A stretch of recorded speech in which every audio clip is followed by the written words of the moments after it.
จากนั้นได้ยินข่าวว่าสดบ่ได้เนี่ยสาวลาวเขามาเฮ็ดงานอยู่ไทยบ่มาตั้งสายยาไอ้จังK8109บ่นี่บ่ทีมงานนี่บ่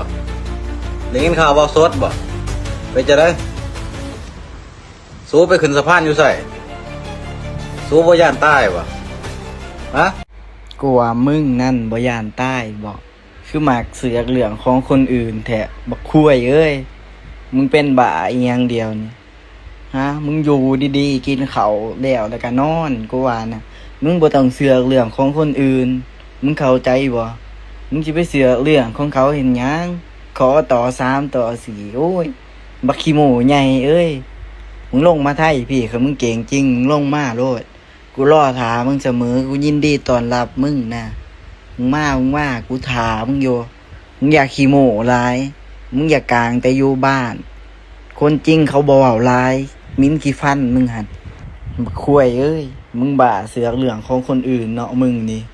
มึงอยู่ดีบ่เป็นเนาะมึงนี่จังว่าเป็นคนจังใดมึงตายไปคือสิดีกูว่านะ